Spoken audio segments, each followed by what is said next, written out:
Assalamualaikum warahmatullahi wabarakatuh. Perkenalkan, nama saya Nadia Magagawanta dari 12 IPS 3 SMAN 10 Depok. Di sini saya akan menjelaskan tugas PKN tentang perkembangan demokrasi di Indonesia. Demokrasi ini berasal dari bahasa Yunani, yaitu demokratia, yang berarti kekuasaan. Demokrasi berbeda dengan monarki yang sistem kekuasaannya hanya dipegang satu orang saja, atau oligarki yang dipegang oleh beberapa orang saja. Menurut Karl Popper, demokrasi ini berbeda dengan kediktatoran. Demokrasi ini berfokus pada pengendalian penguasa oleh rakyat, dan rakyat bebas menggulingkan pemimpinnya tanpa melakukan revolusi. Nah, sejarah perkembangan demokrasi di Indonesia yang pertama pada saat revolusi kemerdekaan Indonesia. Demokrasi pada masa ini hanya terbatas pada interaksi politik saja, namun sudah ditanamkan beberapa hal-hal yang mendasar. Kebebasan dalam berpolitik, dan ada juga maklumat wakil presiden yang dimungkinkan terciptanya sejumlah partai politik. Nah, yang kedua ada demokrasi parlementer 1945 sampai 1959. Indonesia pada saat itu menggunakan Undang-Undang Dasar sementara. Indonesia pada saat itu demokrasinya sedang diajainya dikarenakan semua unsur demokrasi terwujud dalam kehidupan berpolitik. Pada saat itu ada 40 partai yang terlibat.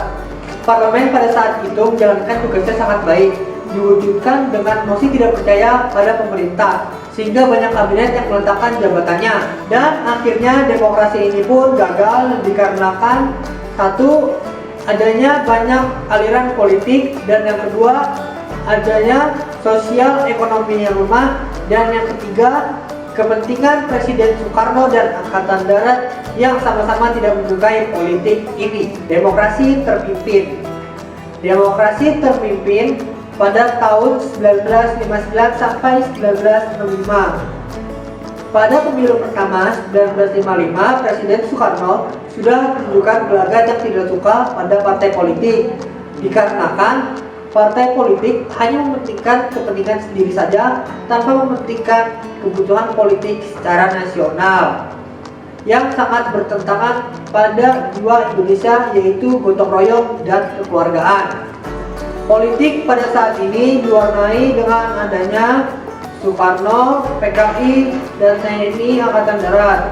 Pada saat ini terbentuknya DPR GR, lalu melemahnya legislatif, melemahnya basic human right, dan sentralisasi dari pusat ke daerah itulah sangat dominan. Demokrasi pada masa Orde Baru.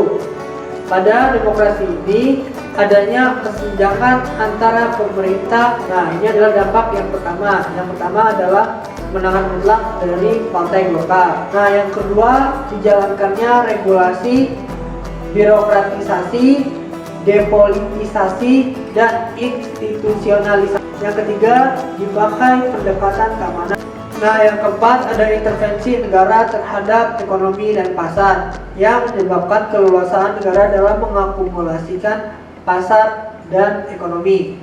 Nah, yang kelima ada tersedianya biaya pembangunan yang berasal dari minyak bumi dan gas, pajak, dan ada juga dari bantuan dari luar negeri. Nah, sekian dari saya, kurang lebihnya mohon maaf. Wassalamualaikum warahmatullahi wabarakatuh.